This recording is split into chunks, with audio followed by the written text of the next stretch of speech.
Pierre Moscovici, bonjour et bienvenue sur Radio Classique. Je rappelle que vous êtes député socialiste du Doubs et que vous avez été ministre aussi des Affaires européennes. Alors, avant d'évoquer la situation au Proche-Orient, qui je pense vous intéresse évidemment beaucoup, je voulais savoir comment vous vous alliez. Est-ce que les plaies du congrès de Reims, tout ça, se sont dissipées? Est-ce que vous êtes devenu un membre discipliné du Parti socialiste? Moi, j'ai toujours été un membre discipliné, peut-être trop discipliné. On m'a estimé trop bon garçon. Non, je pense qu'il y a une chose qui est terminée, c'est la querelle de légitimité. Martine Aubry a été élue dans les conditions qu'on sait, ça a été difficile, il y a eu des contestations, mais aujourd'hui, elle est premier secrétaire, elle est pleinement premier secrétaire, et je crois qu'il faut non seulement la laisser faire ses preuves, mais aussi l'aider dans son travail, tout en étant dans la liberté. Le Parti socialiste ne va pas devenir un monolithe, il y aura toujours de la liberté, il faut qu'il y ait de la liberté. Qui dit liberté dit diversité, dit aussi diversité de points de vue et d'expression, dit pensée qui s'exprime pour elle-même et par elle-même, mais aussi une cohérence qu'il faut retrouver. Alors, en réalité, maintenant, ce qu'il faut attendre, c'est plus débattre de ce qui s'est passé à Reims il y a quelques mois, mais ce que Martine Aubry va dire, comment elle entend mener le parti, et surtout le mettre au travail. Parce que ce que les Français qui nous écoutent attendent, c'est un projet des socialistes qui soit à la fois de gauche, et le temps l'appelle, mais aussi ambitieux, réaliste, très réaliste, cohérent, qu'on puisse croire pour penser que les socialistes seront une alternative à Sarkozy en 2012. Alors, j'en viens à Gaza, on va quitter nos problèmes hexagonaux. Ça a de quoi inquiéter. Vous avez été sévère à l'égard de Nicolas Sarkozy à l'Assemblée il y a quelques jours, puisque Nicolas Sarkozy, on se souvient, était allé faire une tournée express au Proche-Orient, et vous dites, il a eu tort tout de même de pointer du doigt le Hamas, alors que les responsabilités sont partagées. Vous savez, la tournée de Nicolas Sarkozy, elle a maintenant 8 jours, 9 jours, et on était dans le feu de l'action. Nicolas Sarkozy s'était présenté comme le sauveur du Proche-Orient. Sa visite n'a pas été inutile, elle n'a pas non plus été décisive. Si elle avait été décisive, les armes se seraient tues. Le plan égyptien et français, essentiellement égyptien, aurait fonctionné. Même s'il donne les bons paramètres, il n'a pas été respecté. Et à l'époque, c'est vrai que j'avais été frappé par le fait que Nicolas Sarkozy avait uniquement parlé du Hamas, critiquant son irresponsabilité. Il a raison. Les tirs de roquettes du Hamas sont insupportables. La sécurité d'Israël doit être garantie. Mais j'ai voulu pointer à ce moment-là, on était quand même mardi dernier, qu'il y avait aussi de la part d'Israël une réponse qui était forte, qui était plus que forte, qui était peut-être disproportionnée, parce que Israël, avec sa puissance, a aussi les responsabilités de la puissance. Et donc, d'ores et déjà, je souhaitais qu'on s'adresse à chacune des deux parties dans un conflit. Vous savez, on n'arrive pas à faire stopper un conflit si les uns et les autres n'y trouvent pas leur compte. Et quel est ce compte ? Pour Israël, le droit à la sécurité, l'arrêt des tirs de roquettes, mais pour les Palestiniens, l'arrêt de cette offensive, des points de passage vers l'Égypte et vers Israël, et puis un désenclavement. Et enfin, la recherche d'un processus de paix. Voilà ce qui est en jeu. Mais Pierre Moscovici, je sais que vous êtes sensible à cette question du Proche-Orient. Est-ce que, au fond, Israël n'est pas en train de perdre la guerre morale, si tant est qu'une guerre puisse être morale, s'entend? Mais c'est un peu ce que j'ai voulu dire. Moi, j'ai longtemps été taxé de pro-israélien. Je ne le cache pas. Moi, je suis d'origine juive. Une partie de ma famille vit en Israël. J'aime ce pays. C'est une grande démocratie.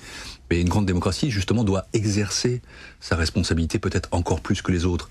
Et c'est vrai que si au début, on peut dire une offensive israélienne, en tout cas une opération israélienne n'était pas illégitime, maintenant, je crois qu'elle devient excessive. Ça fait déjà quelques temps qu'elle est devenue excessive.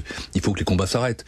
Hier soir, je rentrais chez moi tard et je voyais Ehud Barak, que je connais bien, qui est aussi le chef du Parti travailliste, le parti homologue des socialistes, qui disait « Nous avons accompli la plupart des tâches que nous souhaitions. Nous avons atteint la plupart de nos objectifs. » Alors, quand on a atteint la plupart de ces objectifs, on s'arrête. Et vous savez, on est aujourd'hui le 14 janvier. Dans 6 jours, Barack Obama entre à la Maison-Blanche. Je pense que de la part d'Israël, ce serait vraiment un très mauvais cadeau à faire à ce nouveau président que de le laisser avoir à traiter comme première tâche ce type de conflit. Il faut maintenant qu'il y ait un cessez-le-feu. Les paramètres sont sur la table. Ces paramètres, on les connaît. Arrêt des tirs de roquettes, arrêt de l'offensive israélienne, cessez-le-feu, couloir humanitaire, protection par rapport aux livraisons d'armes au Hamas, c'est important, mais aussi possibilité pour les Palestiniens de circuler vers Israël et vers l'Égypte, force internationale, que ces choses se mettent en place. L'ONU l'a dit, maintenant il faut qu'Israël entende, et entende dans les toutes prochaines heures ou dans les tout prochains jours. Alors, vous évoquez le fait que mardi prochain, Barack Obama sera inauguré, comme on dit là-bas, président des États-Unis. On a entendu hier Hillary Clinton, la nouvelle secrétaire d'État, enfin celle qui entrera en fonction également mardi. Pas question de discuter avec le Hamas. Donc on voit mal, or on sait bien que les États-Unis ont une influence majeure, enfin dans une éventuelle résolution de tous ces problèmes. Donc on voit mal ce qui peut se passer. Mais ne pas discuter avec le Hamas, qu'est-ce que ça veut dire? Soyons précis. Il y a des gens qui discutent avec le Hamas.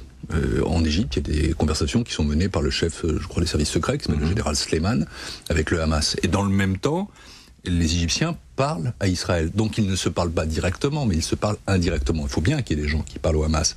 Et un jour venu, il faudra parler au Hamas. Mais quelle est la condition, je veux dire, préalable? Toute la discussion étant d'ailleurs sur ce terme préalable.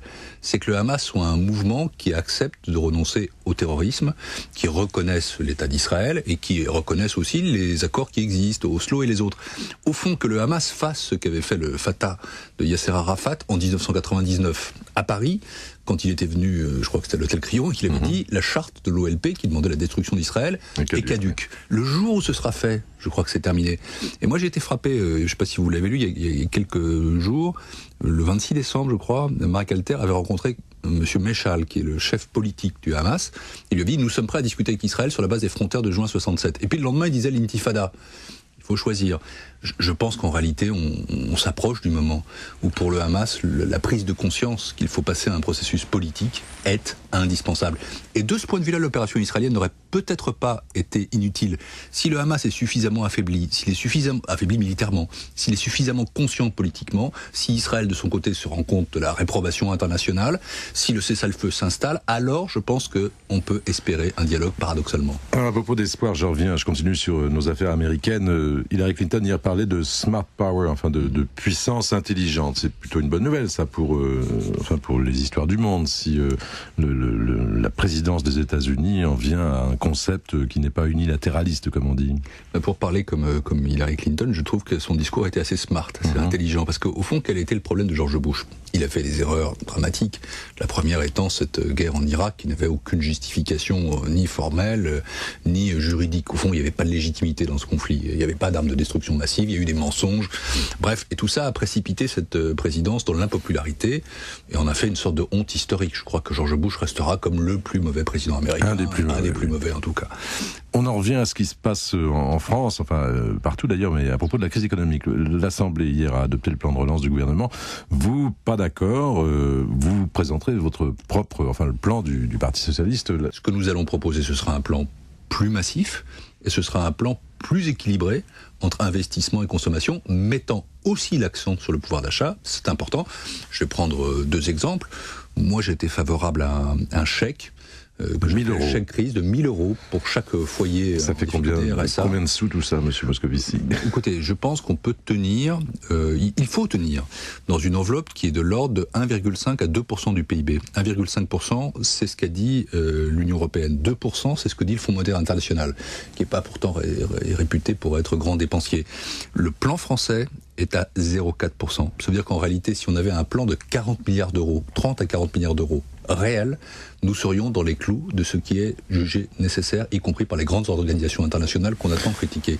Bref, être plus fort et être plus équilibré, c'est ça que les socialistes tenteront de faire la semaine prochaine. Dernier point, Pierre Moscovici, vous avez organisé un groupe baptisé Besoin de gauche. C'est un courant plus simplement, ou c'est une philosophie plus affirmée? Je veux dire que simplement pour montrer son originalité dans un parti où on est plus ou moins confortable. Écoutez, moi j'avais déposé au Congrès une contribution qui portait ce titre Besoin de gauche. Je crois que c'est vrai, c'est-à-dire je pense qu'aujourd'hui la réalité tellement difficile que nous vivons, cette crise appelle un retour de l'État, mais un retour de l'État théorisé. C'est ce que j'appelle le besoin de gauche. Or, la gauche n'en profite pas aujourd'hui. Elle n'en profite nulle part. Parce que justement, il n'y a pas eu suffisamment de réflexion sur ce que pouvait être cette gauche intelligente, reprenons ce terme-là, ambitieuse, réaliste, cohérente, social-démocrate. Il n'y a pas cette réflexion idéologique. C'est un peu les idées que Dominique Strauss-Kahn portait jadis et qui, à mon avis, dans le Parti Socialiste d'aujourd'hui, ne sont pas convenablement incarnées. Elles ne le sont pas par Ségolène Royal, qui est sur quelque chose d'un peu peu plus baroques. Elles ne le sont pas non plus par la majorité actuelle, qui est un attelage parfois un peu hétérogène entre Martine Aubry, Laurent Fabius, Benoît Hamon et les amis de Bertrand Delanoë. Et donc moi je souhaite qu'il y ait une sorte de think tank, de club de réflexion, de lieu où on peut parler librement dans cette filiation, qui est une filiation social-démocrate, vraiment à gauche et vraiment cohérente. Est-ce que ce sera un courant ? C'est l'avenir qui le dira. Eh bien, on écoutera vos réflexions. Je vous remercie, Pierre Moscovici. Bonne journée.